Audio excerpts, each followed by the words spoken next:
Hey, everybody, Off the Mic Sports Network here. Another edition of Off the Top Rope. John Cena versus Randy Orton in the main event of Backlash. Let's talk about that. As Trick Williams will say, let's talk about it. So, this was an instant classic. It may have been overbooked to fuck. It may have had too many bells and whistles, but for two guys who are legends in this business and historically have not had very great matches with one another for whatever reason, they've had some good ones that have actually been, to me, this may have been the best one they've ever had.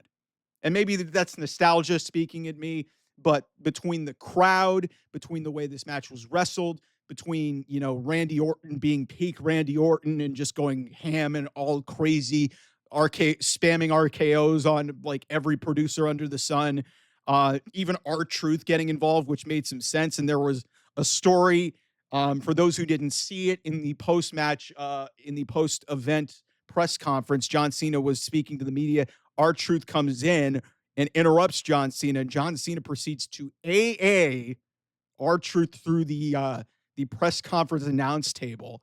So the report is that it's going to be John Cena and R-Truth at Saturday Night's main event in a couple weeks. You can snicker at that. John Cena will probably kill him, but who cares? I'll get to some other parts of the story here with John Cena as well that were really interesting. But in terms of a wrestling match, in terms of main event feel, this is why everybody grew up loving WWE. It's like you have two legends, and some people were snickering when this match made it. It's like, yeah, these two guys are in their 40s. Why aren't you catering to the younger talent? Like, first of all, what's the story here? John Cena hates the fans. He's going through everybody. Him and Randy Orton have a rich history together, and they're going at each other one final time. And yeah, I said it on my prediction show. They needed to really, lean into a lot of the bells and whistles and really smoke and mirrors and do a lot of crazy shit. Like Chad Patton took a couple of nasty bumps, including one of the steel steps. Another ref took another ref bump. They had John Cena does a low blow and a belt shot to win the match, which, but again, this match was a lot of fun. It was a slow starting match, but then when it picked up, it really kicked into another gear. We had a couple table bumps, one table that didn't break correctly, but who cares? John Cena hitting an AA while Randy Orton's hitting an RKO. That was a great spot. Good callback there. I'm glad they didn't go to the 2008 No Way Out finish where John Cena slapped the referee and just got DQ'd. I'm glad they didn't do that because I don't think they would have ended the show well that way. But yeah, seriously, man, like this was an entertaining as hell 30 minutes for two legends who are probably never going to wrestle again. Like some of that may be nostalgia, and I think honestly, this was probably the best match they've ever had.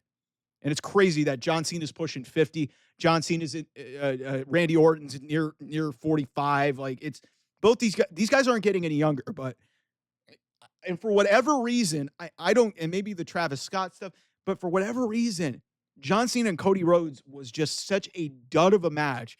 And then you get this from Randy Orton and John Cena, who notoriously have not worked very well together, and they deliver a sports entertainment spectacle. Like this is as good as any main event. Like it was so WWE, so sports entertainment. A lot of what I said about Pat McAfee and Gunther, but this is what you do when you have talents who are up there in age, and you have a chance to like create some drama. Like look at AEW for example. They had two ex-WWE guys main eventing their last two pay-per-views. Bunch of interference and a bunch of nonsense that made no sense relation to anything. And it frustrates me, especially with like all the bullshit that went on in that Revolution match. But yeah, this was a strong main event. This was a really strong main event.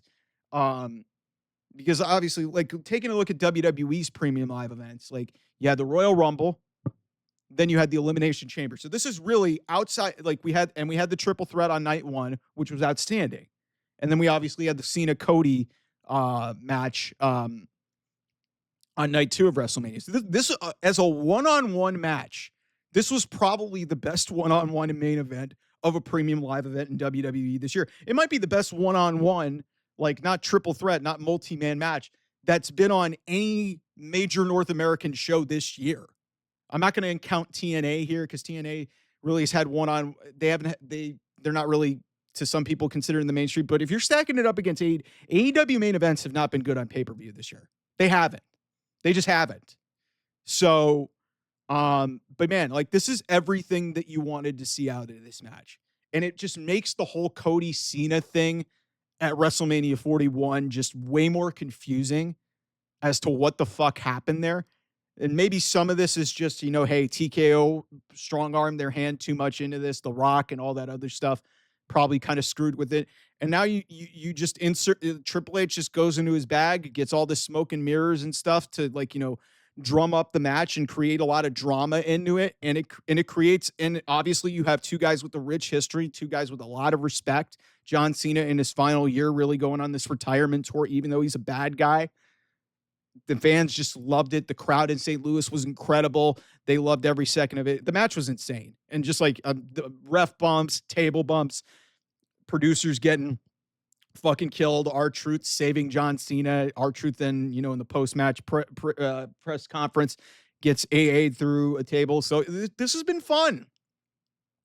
I think I need to see more from John Cena, the character heel. But that leads me in my one final thing that really I saw, and I had to go back and watch this. You could see, and this is credit to John Cena just being as great as he is. John Cena, when the fans were just chanting unanimously, "Thank you, Cena," you could see there was some regret on his face of, what the fuck have I become? I've become everything I didn't want to become. I really do love the fans, and I miss who I was. But it's too late now. So whenever John Cena does go back to being babyface John Cena, the one that we know and love at the end of his career, it's going to be a great moment for WWE, and it's going to be a great moment for him, and it's a great way to cap off an amazing career.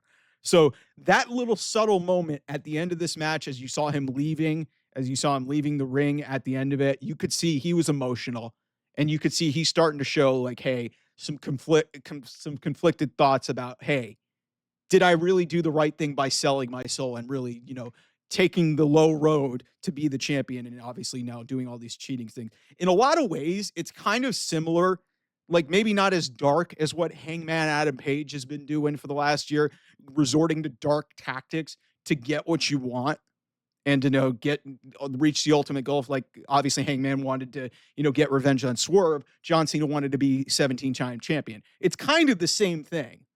So now seeing that start to, marinate a little bit, and we'll see, like, obviously the R-Truth element, maybe that feeds into it a little bit more. CM Punk's already been hitting on social media that he may be next. But yeah, this was a fantastic piece of business. It wasn't like the most, technically sound. Like, there were some good wrestling moves. Like, the wrestling to me was fine. It's not going to be like a 5-star classic, but given, like, everything that they put into it, they really went all out. It felt like a very WWE style main event, very old school, and just the crowd ate it up, and they were invested in it because they love these two guys. They love the story that's been kind of told, and, they love John Cena. They love Randy Orton. So again, this was probably as strong of a one-on-one main event as we've had on any premium live event pay-per-view show, whether it be WWE or AEW this year. I'd have to go back and look at TNA, because I know Joe Hendry beat Nick Nemeth on premium live event in TNA pay-per-view earlier this year. Then he had a triple threat match at Rebellion. But like I'm saying, in terms of one-on-one, John Cena and Randy Orton was about as good as you're going to get. And like I said, it really just makes me wonder what the fuck happened there with Cody. Maybe there's just no chemistry there. Maybe when they do it again, it'll be a lot better. Some of it might have had to do with The Rock just not being there.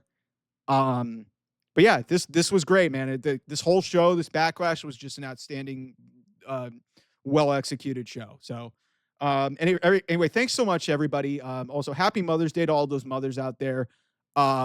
Thanks to everybody who supported the channel. Yeah, this has been Off the Top Rope. I'll be back over the course of the next few days with some other content coming in. Obviously, Raw coming up. We'll be starting to turn the page towards Money in the Bank coming out here in Los Angeles in a month. Anyway, thanks so much for watching. See you guys soon. Bye.